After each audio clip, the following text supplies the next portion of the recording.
Good afternoon, everybody. Welcome. My name is Robert Chose, and I'm the recently arrived President of Trinity College, and it's my pleasure to welcome you to this, our second discussion meeting of this academic year. Trinity is relatively unusual among the central Oxford colleges in being relatively physically open to the outside world rather than completely walled off and necessarily inward-looking. And we try to embody that spirit more broadly, welcoming guests from different areas of public life and inviting people from inside and outside the university to hear from them and engage with them. To that end, this afternoon we have a fascinating discussion in prospect looking at how museums and cultural institutions can and should respond to the modern world and to the inheritance of the objects that they are custodians of. What does it mean to care for objects that are sacred to others? How do we and how do those institutions confront histories of empire and extraction? How do you reconcile the tensions between traditional collecting practices and the need to engage new and diverse audiences? Well, we have two guests who are eminently well qualified to discuss this. Dr. Gus Casely-Hayford is a regular Sunday coffee companion of mine at the top end of Hampstead Heath, the inaugural director of V&A East and a former director of the US National Museum of African Art. He's a curator, cultural historian who writes, lectures and broadcasts widely. He's worked in arts funding and served on the boards of many distinguished cultural institutions. Professor Laura van Broekhoven is the director of the Pitt Rivers Museum here in Oxford and professor of museum studies, ethics and material culture. She's an international authority on museum ethics and was a member of the Dutch Advisory Committee on Repatriation of Colonial Collections. She led the curatorial department of the National Museum of World Cultures. So welcome to you both, and thank you very much indeed for coming. What we thought we'd do is we're going to treat this as a conversation. We'll chat through some of the some issues pertinent to those sorts of things, but then most importantly, we'd like to open this up to contributions and questions from the floor and get that into a conversation. So I will now proceed back to the chair and we'll crack on. I just wonder maybe to start off with, there'll be some people here who've been to both of your institutions, some will have been to one or other of them, some may not have been to either. So I wonder to start off with whether you could sort of introduce us to your institution, your current institution, and say a little bit about what your mission and your motivating purpose is in the way you run them. Laura, to kick off. Very well, thank you. I'm the director of the Pitt Rivers Museum, and that's one of the 4 museums of the University of Oxford. It's probably the latest addition to the museums, because all the others are older.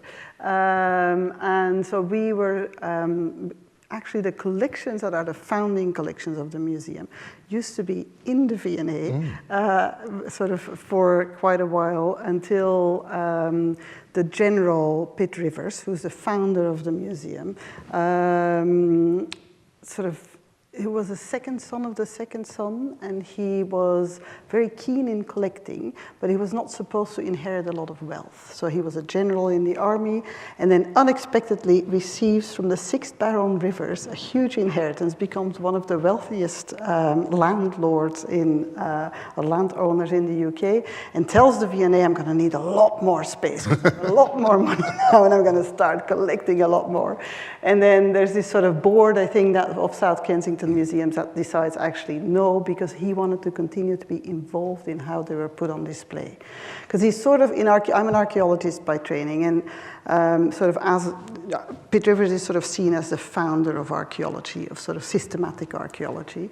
When it becomes clear that South Kensington Museums do not want the collections anymore, there's this sort of lobby that starts from other places to get the collections to come, and in this case to Oxford. And that's mostly from actually what then was the university museums. The professors there, they really wanted an anthropological collection to come to Oxford. The General was kind of change maker, and he was very interested in proving that social evolutionism could be, which means that people, he was inspired by Darwin, who, to sort of say that, you know, maybe this evolutionism of nature also existed in societies, and that societies went in this sort of linear evolution from being savages to barbarous to civilized, with obviously at the top of civilization, the British Empire, and especially elite men of the British Empire. And so he thought that maybe by looking at the evolution in form, you could, of objects that were of a similar kind, you could prove where, or situate where a society was. And so that was very much how he collected. That was also how originally things were put on display in the museum. So very different from other museums, which are, you know, sort of you have archaeology of Africa, or you have, you know, Africa, Asia, Europe, separate from each other. One of the things that was agreed, that when the collections came to Oxford, they would be put on display in a sort of typological way. So that is, the museum has its roots in that period of the 1880s, at the height of empire. It was also the place where then lots of other collections were inspired to donate, and so we now have about 700,000 objects, while the generals are only 26,000. And the museum is really renowned because of the way that it looks very Victorian age still. So it looks like this maze of densely packed cases. And so when I became the director, many people started writing to me that we should not change anything. I think that's not what we've done, but there are very many limitations to what we can do. And yeah, I think we're sort of, on the one hand, yeah, so we have our roots in similar collections, but obviously part of a university museum, not a national. And we have about 500,000 visitors who come to the Pitt Rivers Museum each year. We're at the back of the Natural History Museum because part of the deed of gift was that a building needed to be built to house the collections, and that's where we are currently. I think for some people we're sort of on a bucket list. We're quite well known because every museum studies, archaeology, anthropology program discusses the Pitt Rivers Museum as one of the examples of a colonial Victorian age museum. But I guess that's already, I can sort of give away, sort of burst a bubble of, you know, people think that we're the museum of the museum, but actually none of the original 19th century displays are still on display. Since the 1990s, so I cannot be blamed for that. I can be blamed for many things, but not for that. So it's I think a much loved, but also museum, and a lot of people really find it the sort of a hidden gem, and you know, that's the sort of things that we will be. And some people find it the way a museum should be. Other people find it really confusing because there's no clear logic to the displays, and when you come in, it really is sort of like, it's quite overwhelming. And then for other people, it's also very much been a place that is very much critiqued, so it's a contentious space also, where we've had lots of protests of Rhodes Must Fall, calling it one of the most violent spaces in Oxford, Black Lives Matter protests in front of the door, especially when George Floyd was killed, just a couple of years ago, we had the Gaza Solidarity protest there, which explicitly said that they were staging it in front of the Pitt Rivers because it's such a colonial space. And that is because of colonialism that the whole problem in the Middle East exists. I'll stop talking. Gus, you essentially started with much more of a blank sheet of paper to work with, but in the context of a larger museum group and historical context as well. So, tell us about V&A East and how it's shaping and the motivation. But we're part of a family of institutions that come out of a very similar moment to the Pitt Rivers in the middle of the 19th century, and I'm sure lots of you have visited the V&A, and it is one of the world's truly great institutions. But we both carry a legacy of empire, colonialism, and some of that very kind of complex baggage. But simultaneously, we have a founding set of imperatives that are very powerful and continue to feel very, very relevant. That Henry Cole, who establishes the founding sort of drives for the institution, that his idea was to create a space for the rest of us. It's a kind of reaction to the British Museum. So it's the first national museum, or the first museum in the world to have gas lighting, so that it could actually open in the evening, so that when the rest of us who couldn't just visit during the day, had time, it was there for us. And then the first space to have open access libraries and archives, so that people could come and study. It was a place of transformation and opportunity. But also the first national museum to have restaurants and cafes, so that you didn't just have to come and visit and it be a place of education, but it could be a place of recreation, of pleasure. And that sentiment of it being a space for the rest of us is something that I've always found really kind of deeply kind of attractive. And about a decade ago, we lost our collection store, which was in West London, and some of you might have visited. It was a space that, if you ever saw the film Tinker Tailor Soldier, so it was that space that was used as MI6, and it was chosen really well. Lots of very long, dark corridors and hoists, and very evocative but beautiful.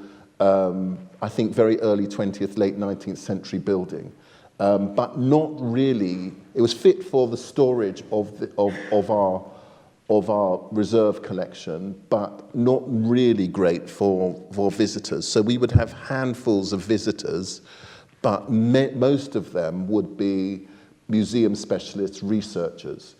And about a decade ago, DCMS stepped in and said, this isn't really a great use of some really prime West London real estate, that we will give you, the British Museum, the Science Museum, who we shared this space with, some money to rethink your collection store. The British Museum, the Science Museum, they went outside of London, but we thought this is a chance for us to not just rethink our collections, but to rethink who might use them. And so we decided to go east to a bit of London that had been used during the Olympics as a kind of a site for all of that amazing kind of investment in stadia and facilities. And lots of those spaces hadn't found new lives. And we thought this is an opportunity. So one of those spaces, huge, about the size of a football stadium, was used for broadcast during the Olympics. And we thought this would be a really good space for our store, but we thought alongside it, we want to build a new museum. And the V&A East storehouse, today, it actually opened about 3.5 months ago, holds 280,000 objects that tell about 5,000 years of the story of human creativity. And it is huge, about the size of a football stadium. And we worked with the architects, Dilla Scafidio, Liz Dilla, who is a brilliant, truly visionary architect. And her idea in coming into this space, which was just huge, open, empty, a completely kind of blank canvas, was to core out the center, to cut a cube through the center of the building, and then fill it with glass floors, glass balustrades, and then the objects, this collection of 280,000 of some of the most exquisite things that have ever been created. And what that created was an absolutely exquisite theatre of material culture. You can stand in the center of that building. If you were to pirouette round, above you, beneath you, all around you, you can see the greater part of 250,000 objects. And I only learned how to swim as an adult. And I can remember the first time swimming out beyond my depth. And that feeling of being in 3 dimensions. I mean, one's used to looking out toward the horizon, but being able to look diagonally down and feel that sense of your presence in true 3 dimensions, but doing that surrounded by some of the greatest material culture that has ever been created is truly awe-inspiring. And it set for us, when we began to fill the space, a challenge. How do we bring these objects not just to the public, but bring them to life? And so as part of this, that we have created Order and Object, which is a scheme that has been transformative for the way in which we engage with our collections, but also for our staff. Because many of our staff who work behind the scenes in conservation, in all of those areas that you don't traditionally see, their priority is in thinking about the preservation, conservation, the longevity of objects, of limiting the contact. And we thought, how can we turn that upside down? We've got this building which is all about access. And so we created this scheme within which anyone, you can download an app onto your phone, and anyone without, you don't need a PhD, you don't need a letter from anyone, no recommendation, no references. You can come in, download the app, select 5 objects, and you can come in and you can engage with them. And this has been enormously popular, all sorts of people coming into our space. And we have a vast array of objects across every area of material culture.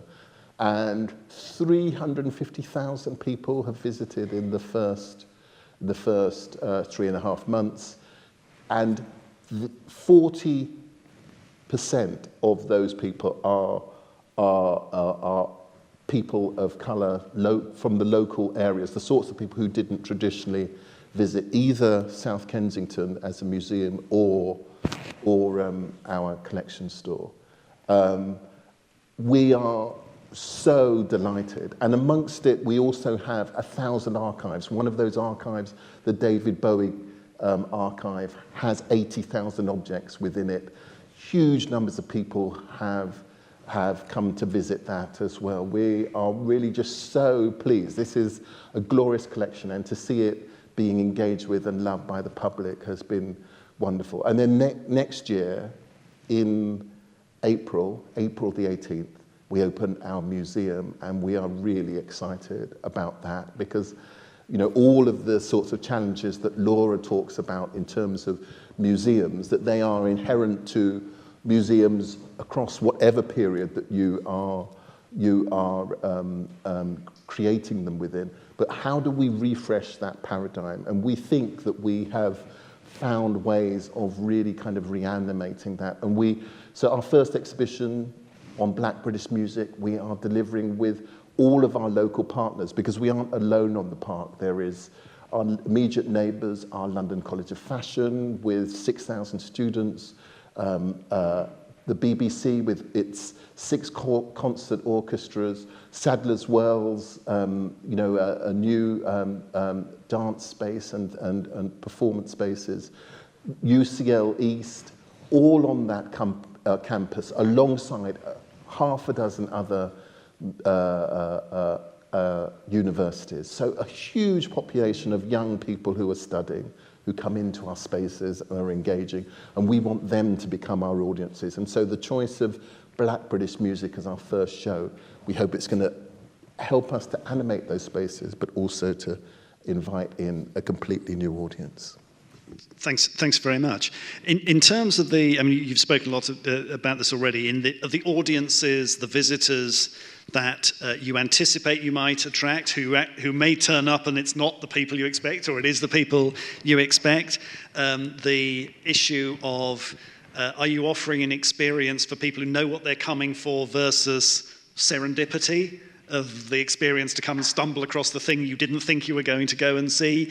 I was wondering how you think of those issues of relevance and the nature of the audience and the flexibility of that audience in terms of what you're offering and how you appeal to different sorts of people.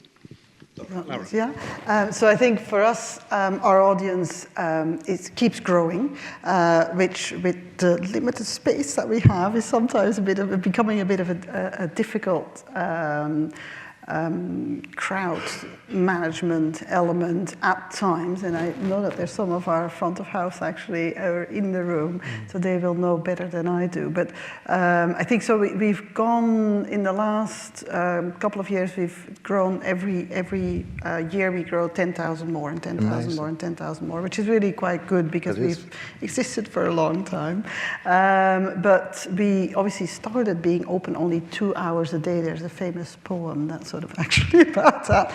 And sort of listening to some of the sort of old alums of Oxford, they would remember how, you know, sort of the curator was actually just crawling back after one of their lunches in college apparently, and just reluctantly opening the museum. And I know that there's some of sort of older staff who say, oh, these children, do they really need to come into the museum? That's how it used to be. And actually now, it's really, I think all of us are just thrilled because there's so many people coming to the museum. And we do not have those kind of numbers around diversity and young people, but we do reflect Oxford as a city much more than we used to. So we really have been trying to work on getting more diverse audiences. We're very attractive to teenagers, which is not easy. And that's mostly because people will come in, and while in some museums you'll sort of, you know, you see that, like in the British Museum, you want to go to all the galleries, but after a while you get that museum fatigue. And I think that's not something that people really feel in the Pitt Rivers Museum so much, because most people come in, they're first overwhelmed and say, oh, wow. And that's, you know, just about anyone who comes in is like, oh, wow. And then people, I think, realize, okay, I'm never going to see all of this. So they sort of give themselves the liberty to wander and sort of start roaming around and then be attracted by something.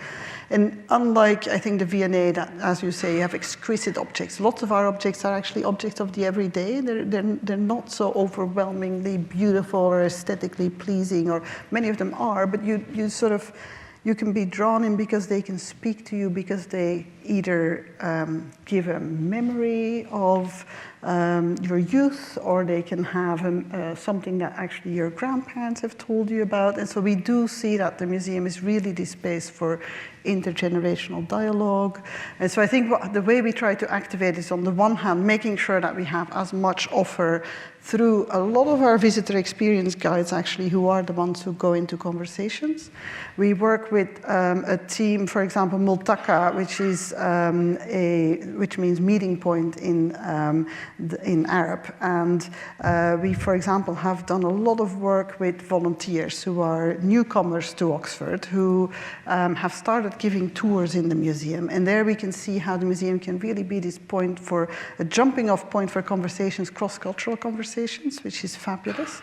And then we have lots of tourists, obviously, and all kinds of people. I think the people that we feel that we need to do more work on, and that we try to do work on also as a university, I suppose, is how do we bring people from the county for who it's often too expensive to come to Oxford.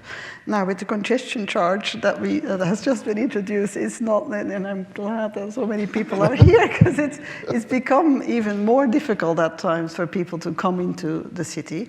And I think those are the sort of things that Oxford is not a place where a lot of people can live. I think if I think of our own staff, hardly anyone can actually live in Oxford itself. Everybody needs to live outside of Oxford. And so those communities are really important to us. There's a lot of deprivation in those communities, so bring those communities in. I would love to learn from how you've done that in the V&A East. Obviously, it's mostly your local communities, I suppose, who can sort of don't need to come from very far. But I think the investment of wanting to come to a place like ours is where I think we need to sort of see how can we really matter, how can we be of relevance to people. And that is something that we are, I think a lot of museums are searching what is our role, how are we of relevance, how do we speak to people's imaginations and creativity. We do a lot of work with local schools, and I think that's often where sort of people's first wish to come back also is created. So I think that's where we try to work with all the schools, bring all the schools, also those that are more remote. But it's become really expensive for schools to come. It costs about £800, £1,200 for a coach. So that's expensive, especially for schools that are already struggling. So we're trying to have bursaries, trying to make sure that we can bring people. But yeah, if there was one wish, I would love to have a bus where we could just bring people to the museum. Yeah, and not have to pay the congestion charge. How do you think about this relevance in terms of, as you're rooted in a local community, you're part of a famous national museum family? How do you think about those and meet all those different sets of, or how different are they, in fact? Isn't it? Well, and I think for us, for the Victoria and Albert Museum, that our aim was to get this young, diverse audience in East London, and we didn't arrive in East London in a kind of tabula rasa state. We arrived in a position of deficit because most people's idea of the Victoria and Albert Museum wasn't necessarily that positive. And we had to, in advance of opening, find a way of crafting a narrative that would make people feel that this was a good thing and it was for them. And I was very keen as the director to try to demonstrate to my staff that I was personally really deeply committed to that promise that we'd made to our local audiences, that this was going to be an institution for them. So over the last 5 years, the last 4.5 before we actually opened, I personally visited more than 100 of those local schools, and where we sit, we're at the confluence of 4 boroughs, and these are some of the most deprived boroughs in London, and hugely diverse, very creative. I mean, if you look at a map of London, I mean, the really kind of surprising thing is that before, I think something like 20 years ago, all of the bridges were west of Tower Bridge, that we invested, as a measure of our investment, that it may well be that the river cuts the city north to south, but there is a kind of equivalent economic division that is east to west, and those communities in the east, particularly northeast, this bit of London, were incredibly diverse. Usually people would come, arrive in this area, perhaps stay for a generation and move. And that constant churn led to both incredible cultural dynamism, but also to instabilities of those communities. And we wanted to find the ways of investing and building a sense of faith and momentum in those communities. And so one of the things that we did was to ask them what it was that they wanted. We engaged with some 30,000 young people, asking them questions about culture, about what they would want from us, how we could engage with them. We created a number of cohorts of supporters, young supporters, groups of 12 young people who would serve for a single year in a paid capacity to advise us on every area of delivery, from curatorial to the kinds of uniforms that our front-facing staff would wear, helping to design and conceive, and even thinking of the sorts of the sorts of materials that we used in our uniform. Every detail that we worked with them on. And then, as I said, I got out into the schools and talking to, I think, something like 40,000 young people over the course of the last 5 years. And not just telling them about what was coming, but asking them what they wanted to see. And I hope demonstrating a level of humility as we did it. And what we've tried to create is a space that was conceived and is built with them in partnership. And, our first exhibition, we had a committee of young people who both helped us to select it, but have also helped us with developing the narratives that underpin it. They've helped us in thinking about how we interface our permanent collection in the museum as well. And I think what we've produced is something that feels absolutely, it stands on the shoulders of the sorts of museums that we've all visited, but simultaneously feels very, very different. And, you know, I'm hoping that, I mean, the storehouse has absolutely kind of overwhelmed us with the positive responses and the numbers of visitors. And I really hope that the museum, when it opens, will be equally popular. You know, people talk about museums as if they are part of a paradigm which is in somehow of the past. But what we do, what we deliver of giving people time with exquisite things, and unlike the kind of the digital environment which seems to dominate so many people's cultural diets, this is about engagement with things in actuality, of actually creating what I think can be profound existential change by actually engaging with things themselves. And we have tried wherever possible to make that the case. Within Storehouse, there is almost no glass between you and the objects. You breathe the same air as the objects. You are standing in the same atmosphere as some of the most exquisite and valuable things. And it feels special, and that's because we want our audiences to feel that they are special.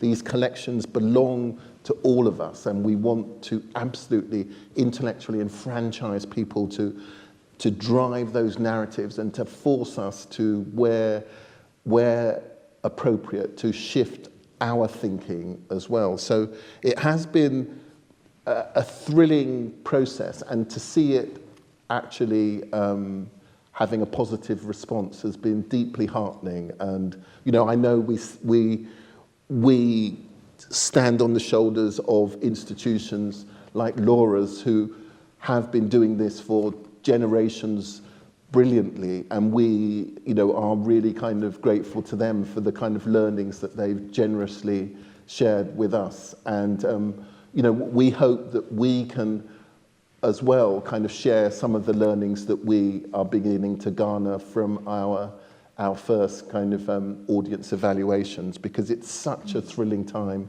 in which so many young people feel so kind of culturally dispossessed, so not part of intellectual debate.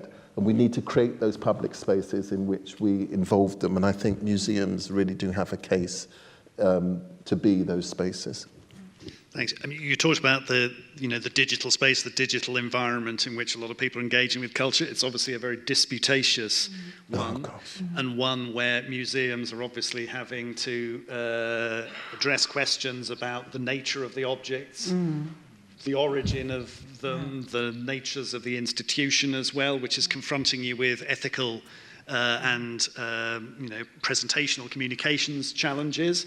You've talked a little bit about protests outside across various things. Yes. What sort of issues have you had to deal with, and most of them in what you would have anticipated having to deal with, given the what you've inherited as it were, or do things come out of left field?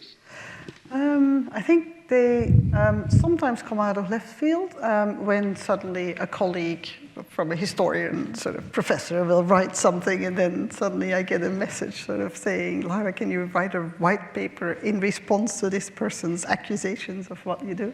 And my press officer is actually here, who knows exactly what I'm talking about. So you better behave. Or the large gin and tonic in one.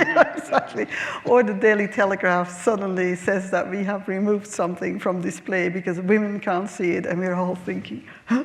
Who's removed something? And we actually didn't remove anything, so there was a non-story. But then that gets, I think that's where the press at times just take something that's been published and then they just republish it and then it becomes sort of something that you have to respond to. Well, actually, in Dutch we say it's a storm in a glass of water. There is nothing happening, really. So that happens. But overall, I think a lot of what we get as critique is very much the sort of critique that we would expect, and that also ethnographic museums, I suppose partly from their foundations of sort of being these places that went out to collect. We were actually one of the places apart from also, alongside Cambridge and SOAS, where people were educated what to go and collect, how to be a colonial officer. So our spaces were really used as centers for colonization.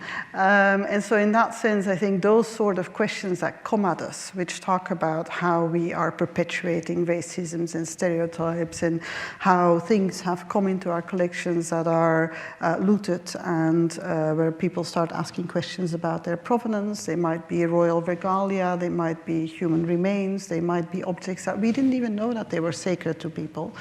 Or very important to people, objects of inheritance, etc. So there's a whole range of questions. And I think that for a long time, ethnographic museums sort of went a little bit like, we're just going to close the door and not go into the conversations. But then from the, I think, 60s, 70s, sometimes even in the 50s of the last century, a lot of indigenous people have been really pushing those doors and asking for change in museums. There was a whole wave of change that did happen, but I think mostly the real changes happened since the 1990s, where communities like the Maori community, Aboriginal community, a lot of the sort of settler states, Native American communities were just not going to accept this anymore. Plus, a lot of the directors, I think, in the last 25 years, maybe 30 years, have started changing also. So there's a new generation of directors that is much more open. We were educated in universities that were also reading indigenous literature, reading literature that came from the civil rights movements. There was a lot of work that was really sort of happened by externals to make museums accept that they needed to change, especially those that have collections like the ones that we are stewarding. So I think a lot of those kind of questions, they don't, so obviously the digital world makes them maybe more visible. They have already been there for a long time, but it's now very visible to everyone. And I think it's the algorithmic polarization that has really sort of made it sometimes really crass and difficult and personal. So it's ad feminam or ad hominem that the accusations come, where people sort of, actually, I've had to go to Thames Valley Police and sort of say, this is actually hate that's coming my way, saying that I should be lynched or saying that. So those kind of things are obviously hard to manage, both for the team who are in front of house. This was mostly when we were taking off display the human remains and the shrunken heads in particular, because a lot of people locally have a lot of memories of these objects also. So they've been here for a long time. And so people have built memories, often intergenerational memories, so their parents or their grandparents may have taken them to the museum or as part of school visits. And shrunken heads, they make an impression on people because they are quite extraordinary. And they are also usually a segue to lots of stereotypical popular culture that sort of had shrunken heads in them. And so when we took them off display, there was a lot of reaction, especially local Oxonian publics. Part of them saying, we're really pleased that you've finally taken them off display because I didn't want to come into your museum because you had our ancestors or these human remains on display, or my kids were scared of them. But then some other voices, and they were very loud, were very angry. And so I think that's where we knew that there was people were going to be upset, though, when we took them off display. And I think the one stakeholder that we haven't spoken a lot about, so there's our local audiences, there's our tourist audiences, there's also, in our case, and that might be the same for the V&A, certainly for some V&A objects, but I think maybe it's more mirrored in the British Museum, is that we have indigenous people across the globe whose objects were taken here as part of Project Empire, and they are really feeling a sense of loss about many of these objects being here instead of there.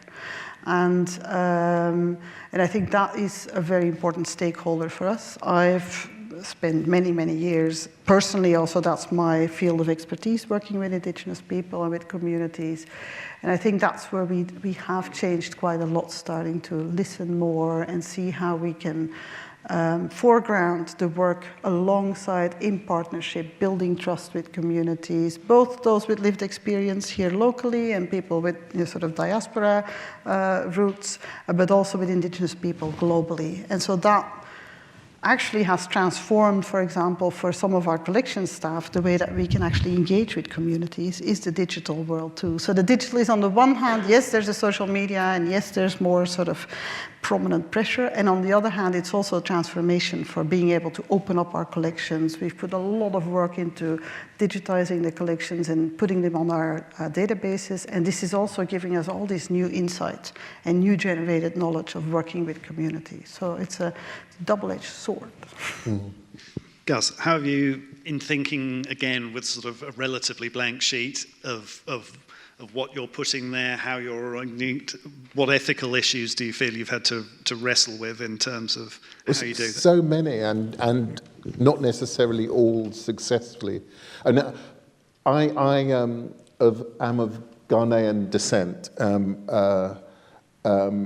I'm sure kind of many of you know something of the history of that part of West Africa, that in the 1870s, in 1874, the British send a force, armed with Enfield rifles and Gatling guns to the coast of Ghana, that within about kind of 3 months that they lay siege to the capital, Kumasi, and burn it to the ground, burn the palace to the ground, capture the king, but also take a huge amount of the state treasury. And they say that this is in part compensation for this punitive campaign. A lot of this comes back to Britain.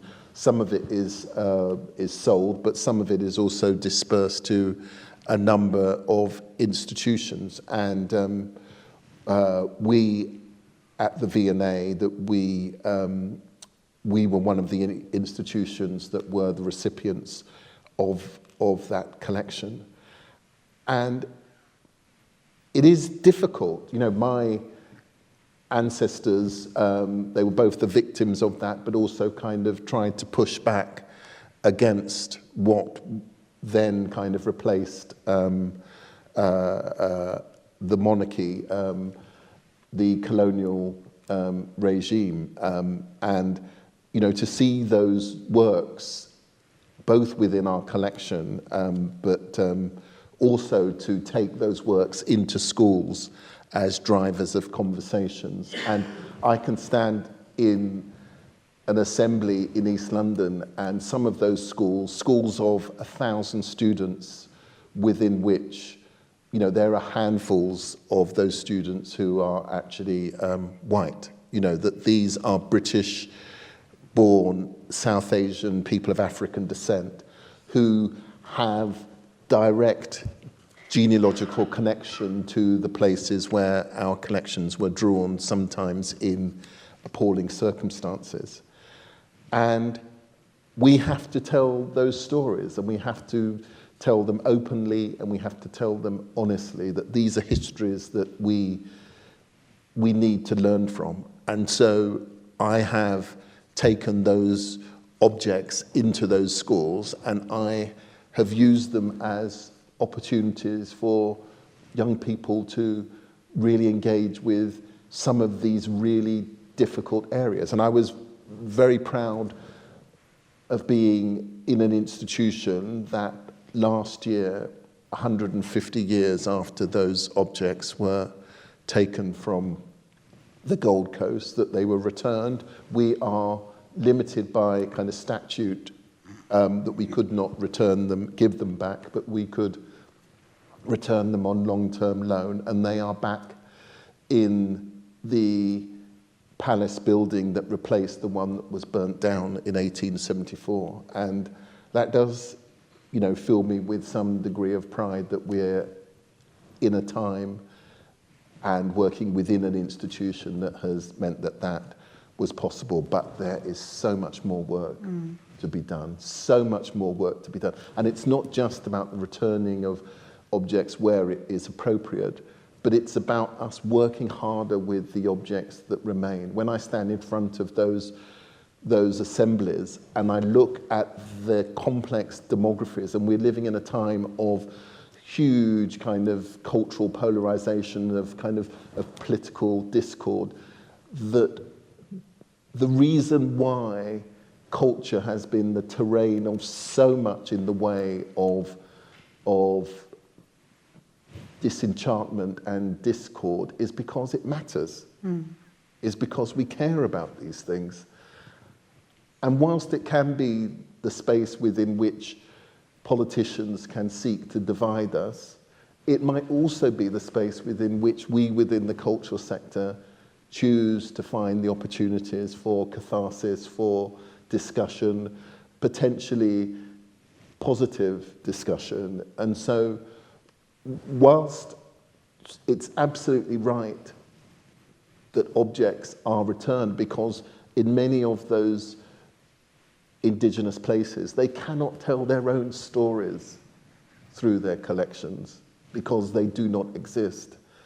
I think it's also important that we don't forget that colonial period, that we don't learn from the incredible material contributions that the peoples of the global south have made to global culture. So much of, I think, the rise of racism is about ignorance, and one of the tools that we have to fight that is education, is exposure to glorious things at a young age. And we, as museums, that we have a role, a responsibility in doing that. Look at the national curriculum that we have somehow, there was the curriculum review this week, but we have generally marginalised the arts. It's wonderful that we support STEM and that we make sure that our children have a really great education around some of those really important columns of understanding. But the arts has to be one of those things, and the lack of strategic understanding around learning and our lack of investment in culture has had real impacts on young people. And I think a reinvestment in that, I think, is one of the ways in which we can deal with some of those polarizations that we see in so many communities. An understanding and a proximity to the glory of other cultures, I think, is really important. And so, people think about museums and collections as dusty and old and not relevant, but these are areas which crackle with meaning and possibility, and the opportunity to learn and to teach and to share and to engage and to transform lives and understandings, I think, is ever more important. Thank you, that's fantastic. Let's take the opportunity to open things up to the audience, and if the lights move in such a way, is there anybody who'd like to ask some questions or engage in the conversation? Yes, right in the front. Could you say who you are? I'll also rush over with Hello, I'm Katerina. I'm a fourth year classics student here at Trinity, and one of the things I was kind of struck by, I think both of you were talking about, and partly because I've seen that the V&A East has a kind of like observation deck for the conservation lab, yes. Which I thought was really cool, having done some work experience in conservation, I have to say. But I'm thinking, how do you balance the experience of the museum? I mean, I was very struck by the way you were talking about, both of you, the kind of layout, the construction of the museum. How do you balance the experience with the education side of things. You know, this feels like something that, you know, is that a tough balance to strike, I guess? I'm sorry, I missed your name. Katerina. I mean, that's a great question, Katerina.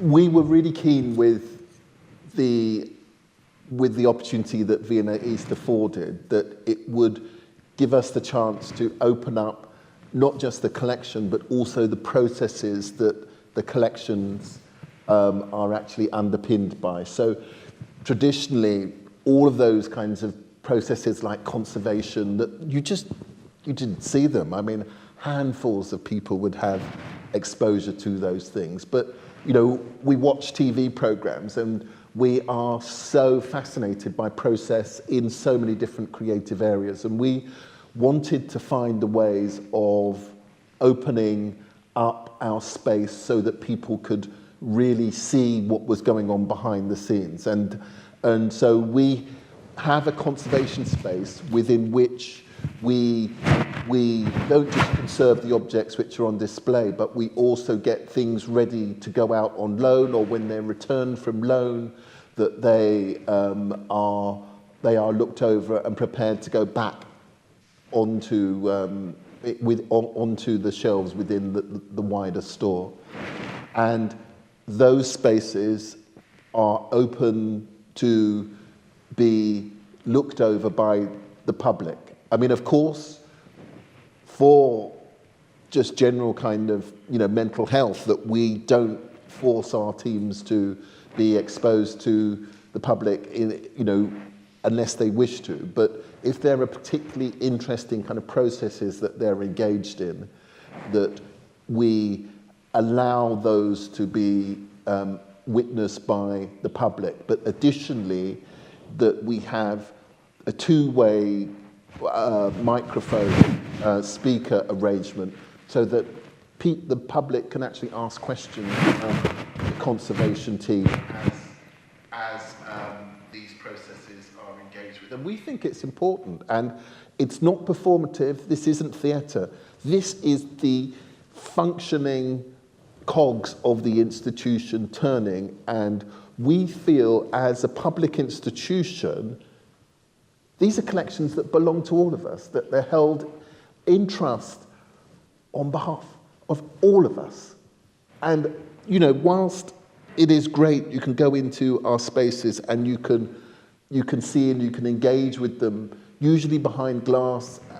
We wanted to not just give those collections back by way of proximity, but also an understanding of the investment that they require to keep those objects looking as glorious as they do.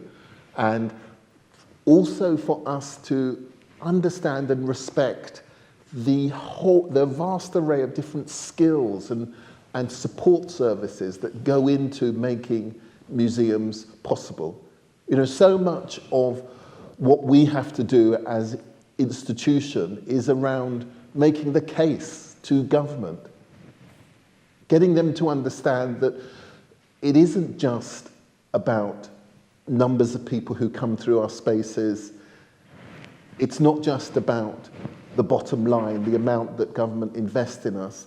It's thinking about all of the subtle ways in which culture makes a difference, the way in which it binds us together and builds narratives that underpin who we actually are, the way in which we can understand value of incredible things that underwrite our histories.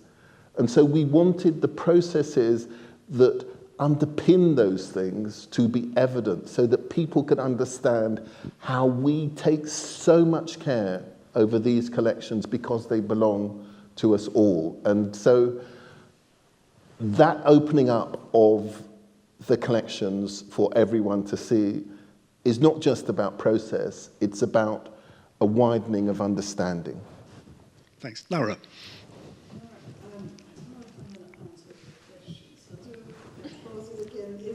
Not answering your question, but I'm just sort of wanting to sort of build on what you were saying, Gus, around that these collections belong to us all, and maybe sort of interrogate that a little bit, or at least sort of saying that what we notice is that some of the communities we're working with do not feel that these belong to all.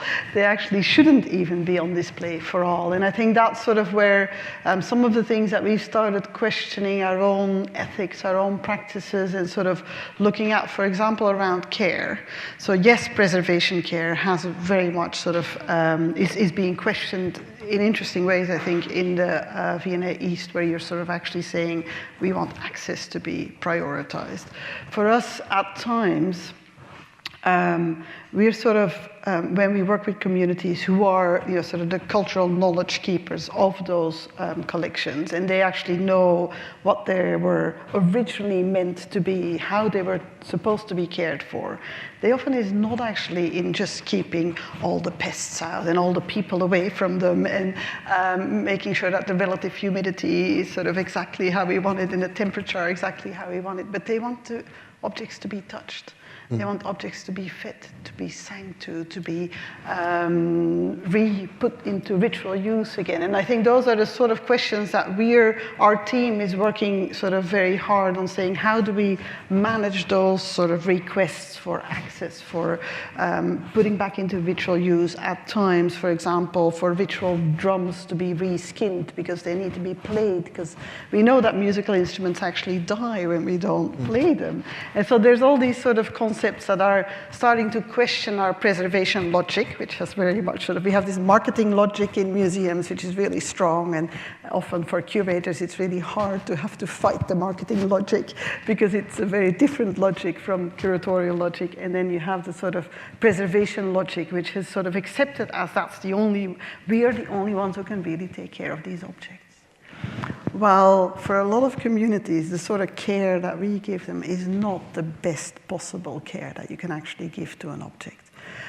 So there's these moments in your curatorial or director's life or whatever that sort of mark these moments where you think, oh, why are we actually doing this way? And we've become really good at telling everyone that we're the best places to care for objects. And when we did a sort of nationwide poll to see what people felt was the most important thing museums should do is to take good care of historical objects. But so good care for a community member from, for example, the Wayana, for an olok that we had in the Netherlands, which is this sort of feather headdress, which is a spectacular headdress. He sort of told us, Laura, one, I need to be able to spray water when I'm going into the room. I need to be able to smoke when I'm going into the room. And so that, for a museum, is like, oh my God, we spray water and smoke, and how do we turn off the fire detectors and all of that. But then he also sort of said, when we asked, so is there anything we should change about this display? He said, Laura, how long would you want to stay? If you came to my house and I didn't give you any place to rest, I wouldn't talk to you, I did not give you any food, how long do you want to stay in my house? And I said, well, not very long, probably. And he said, that's what you're doing to the olok. This is not the care that it needs. So to just put it behind glass and for it not to be spoken to, not to be given a place to rest, not to be given any food, that's making it feel very unwelcome. So it wasn't so much, because sometimes it's what people want is for objects to return, and they should return, but sometimes it's really also about the way we care for objects. And so we should be talking to them, we should be using them, playing them. So I think that's asking a lot of things from museums to actually start really questioning our premises. So that's probably not an answer to your question. Very, very beautiful. It's a very interesting idea of objects having a life, and in some senses you're arresting it. Right, and we're just putting them behind glass. It actually feels like, sort of behind glass in controlled environments, and we spray them with every possible pesticide in the world because they're actually contaminated and toxic by what we've done to them. For a lot of communities, that does not equal the best possible care. So I think those sort of are some of the premises. That's fascinating. Yes, gentleman there. I'm about to, yes, I'm slightly closer than the other microphones, so I will come to you. And then next behind. I'm Daniel Scharf, and I'm probably the only person on the planet that thinks the best preserved site from the Cold War is worth preserving. That's at Upper Hayford. That's an aside. What I'm really interested in, what Guy was saying, not constrained by the building called a museum, there are 30 commissions of historical justice and reconciliation in the world, Yes. and the country that needs one most might be the UK. Possibly, yes. And you were getting close to those conversations. I just wonder if that could be those conversations can be captured. And the current Institute of Historical Justice and Reconciliation is in The Hague, I think. Mm-hmm. But can we set up a branch in Oxford or in London or both and capture those conversations about historical justice and reconciliation? Mm-hmm. Oh, I love the idea of that. And that there is so much pain and the need for catharsis is so great. And it has felt, I mean, for most of my career, I did not believe that we would have got to the stage where objects were being returned. In my previous role as the director of the National Museum of African Art in Washington, D.C., one of the Smithsonian museums, we had a collection of Benin brasses. And even though I would have loved to have seen those objects returned, I didn't believe that it would ever happen, that there would be a moment when ambiently that the museum sector would be open to it, but also that governments would be supportive of it. And it has been wonderful to actually get to a stage now where it's not that we're openly discussing it, but we're doing it, we're delivering it. But as you say, part of it is dealing with the emotional baggage that is left behind of colonialism, of enslavement, of the racism that is just so pervasive that that came out of that period. And the legacies of those things are so profound. And for teachers, we haven't given them the tools with which to negotiate these things. And they stand in front of classes who are incredibly demographically complex. And we don't give them, in terms of the curriculum, the necessary ways in which they can empower those young people to actually deal with those histories or to engage with their colleagues. And I just think we need, as you say, some kind of process of truth and reconciliation. And that doesn't need to be cumbersome and it doesn't have to be something which is too kind of overblown. But we do need acknowledgements. There are very simple things like, if you travel through central London and you will see monuments to the animals that died in the First and Second World Wars. But the acknowledgement of people of colour who actually gave their lives isn't there. Those histories, they're hard fought, but they're just simply not acknowledged within the curriculum, within kind of broader publishing. We've got so much in the way of work to do. And it's great to be here because it's in institutions like this that we can begin to not just broker for the shifts in the agenda, but we can actually begin to create those new educational curricula that really address those things. And having an institution that also has museums as part of its infrastructure, I think you are well position to really help us to navigate some of this. Laura. Yeah, so I would say sort of this restorative justice as a sort of principle around doing the work that we're doing and documenting that work is really important for us, especially with the communities that we've worked with who are indigenous communities.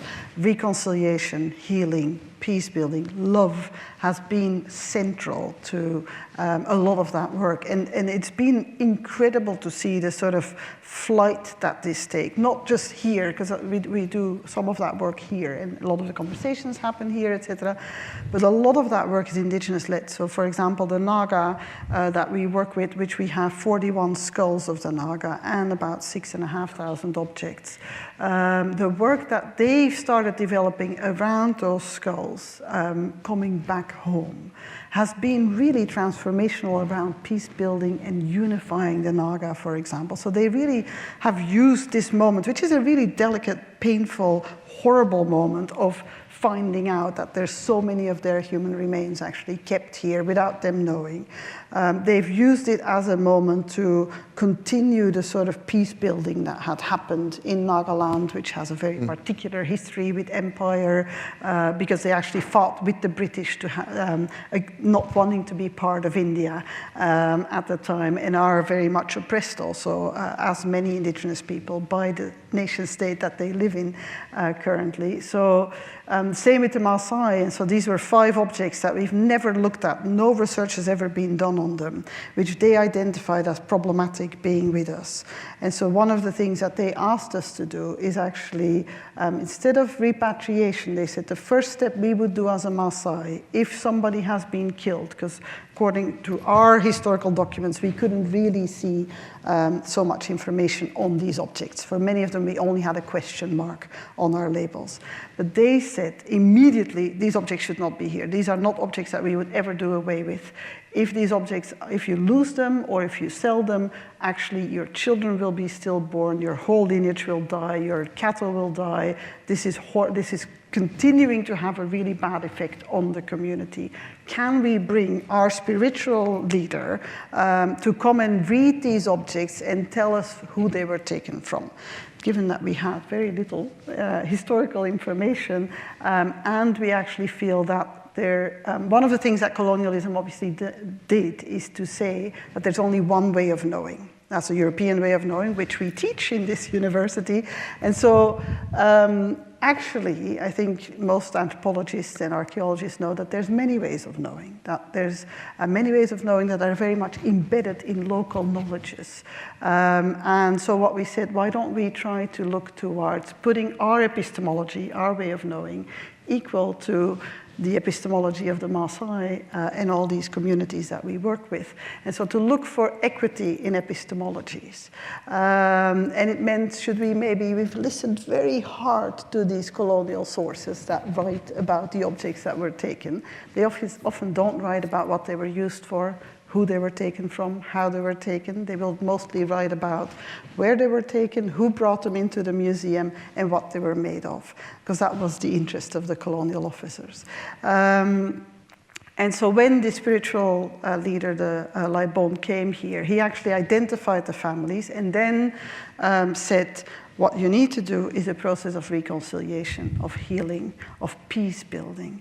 And part of that peace building process was to actually go to the 5 families who these objects were taken from, and the gift that needed to be brought as part of us coming together with the family was 49 cows per family that we needed to herd across a river for 2 hours. I never knew that was going to be part of my job description, but I was very nervous about the herding. But all of that was actually a restorative justice process.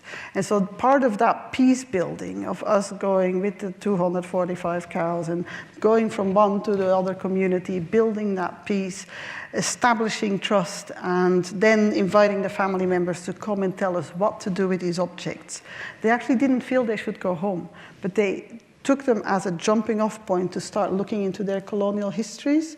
And one of the things that happened during the colonial times is that their leadership council, the Orkyama, was abolished. And that was a leadership council of all the Maasai who live across Kenya and Tanzania. And so that was a sort of advocacy, strategic thinking, political organ or sort of way of making decisions. And they've reestablished that Orkyama now as part of that whole process. And so last week I was actually in Kenya at the Ma Cultural Festival, where Amboseli Natural Park was given back to the Maasai by the president. And the Orkyama was there, not just 25 men, because the Maasai are horribly misogynistic. In honesty, I wouldn't want to be a Maasai woman. But they also included 25 women leaders. And so they're really working on using this 5 objects that were not doing anything in our collections as a jumping off point of really doing reconciliation, healing, advocacy, strategic reunification of, which is not led by us, obviously, but we've been, sort of witness and part of the process, trying to fundraise where we can. And similar work is happening with the Evenki in Siberia, the Shuar in Ecuador. So there's work happening across the globe, which is incredible work, which, sort of has, where these objects have a function in that work. And I think that is really hopeful and wonderful. And we are documenting that work. Thank you very much. I will look to the back to see, are we okay taking one more question? Yeah, please. Yes, try to keep far away. it brief. Hi, I'm Sophia. I'm a first-year DPhil student here in anthropology. And I'm really interested in this concept of the lives of objects and potentially the afterlives of objects, although maybe that's a contentious term in some ways. But I'm also interested in how these two different institutions are seemingly serving different audiences, right? You have a politics of care and sort of a previous institution mainly catered to academia at the Pitt Rivers Museum that's now opening up more to education, and then an institution as well that is looking towards access and public education as a form of reconciliation. And I'm wondering how you sort of envision these two different audiences, although potentially they have a lot of overlap, as relating to the biography of the objects within these institutions. So I guess I'm just wondering if who the collections are kind of catered towards in the initiatives that you're doing in both of your institutions. Do you think that they have any sort of effect on the lives of these objects and the potential futures that they kind of embody when we're looking towards, epistemic decolonization or forms of education? Thank you very much. Laura, do you want to kick off on that one? Thank you for the question, and I'm really glad you're studying here now. So I think the afterlives of the objects, it's so varied. So on the one hand, it's a storytelling, for example, with Multaka, where we have all these volunteers who actually have come here, as forced migrants, as refugees, but are working and finding a place that they can feel is home, because it's where the networks of people are coming together and storytelling can happen.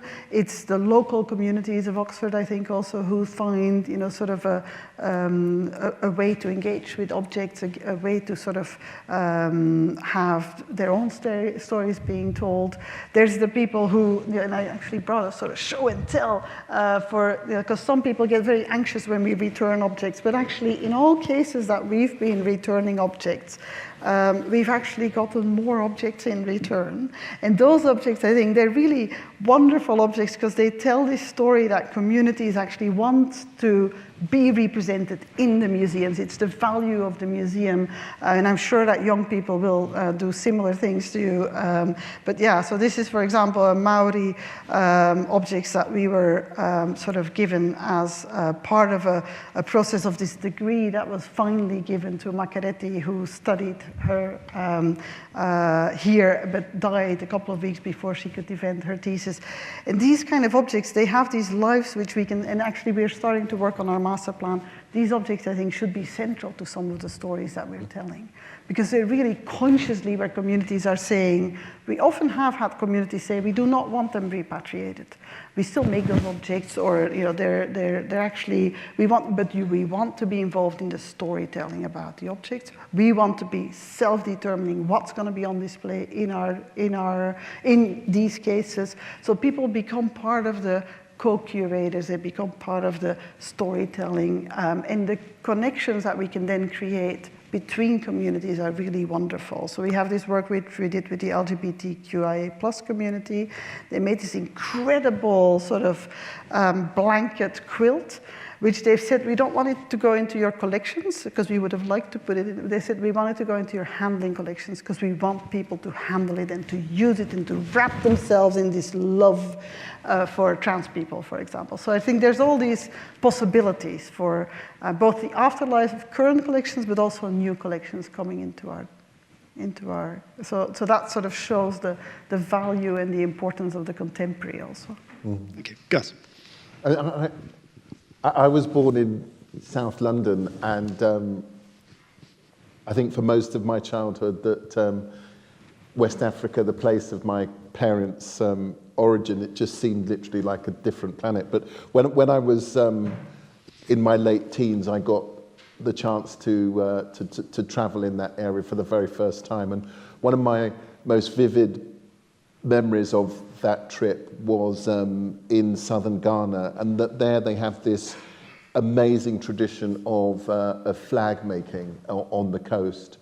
And some of these flags, which are exquisite, applique, often in cotton, sometimes in silk, and beautiful kind of graphic symbols that represent periods from history, lineages of families, very, very powerful and beautiful. And there are some in collections in the West, but seeing them outside of collections, and on this particular day, kind of wandering along the coast in an area called Cape Coast, and hearing some of the talking drums kind of being played, and then seeing a young boy move out from between a crowd with a flag and begin to dance with it. And it was a windy day, it's on the coast, and this flag must have probably been 100 years old and made out of silk. And I'm sure you know that there are certain kinds of silk that as it gets old, it begins to get very brittle, and it fractures almost like glass. And every time that he flexed the flag and it rippled, it was incredibly spectacular in the wind, you could see kind of tiny flecks of this golden thread just tearing from the fabric of the flag and traveling downwind toward the crowd. And all of these kind of young people standing in the afternoon, and just these flecks of gold just dancing across their torsos. And it was spectacular and beautiful. But in part, it was a celebration of a tradition that has been enjoyed for hundreds of years.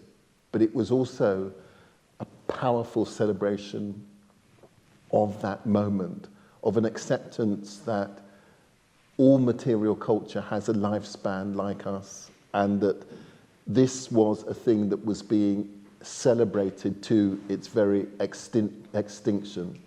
And that was not a mark of disrespect, but a mark of respect. And I think that, as a lesson for me in advance of coming into museums, has always lingered on my mind, that engagement is critical, that is probably the most powerful way in which we honour the objects and the collections that we have in our care.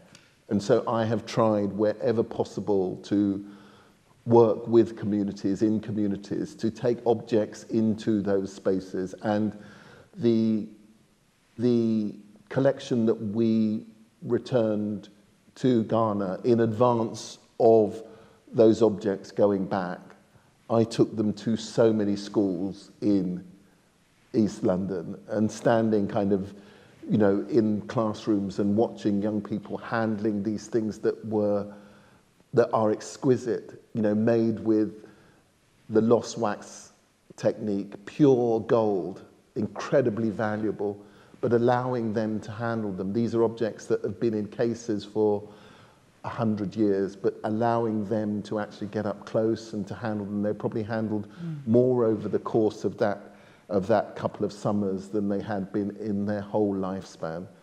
And at almost no risk to them, but I think as a way of honouring them, of getting up close to them. And I do think V&A East is a celebration of that very thing, that we need to find a way of balancing the equation between conservation and access. But we need to actually, if we want to find a point at which we find that balance, it needs to be on the side of equity. And so I will remember the kind of sense of those people standing anointed, their whole torsos gold and with history, with the material of history, that is something which I hope that we can give to our audiences.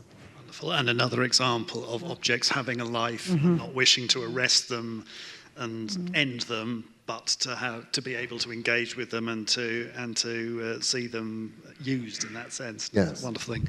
Well, thank you very much indeed to both of you. That was an absolutely fascinating discussion and very inspiring as well about the possibilities for museums, for cultural institutions, the challenges faced, but the wonderful opportunities that they present. And thank you so much for sharing your time with us. And thank you all very much indeed for coming. Great to see you, and we hope to see you at a future Trinity event. So thank you very much indeed.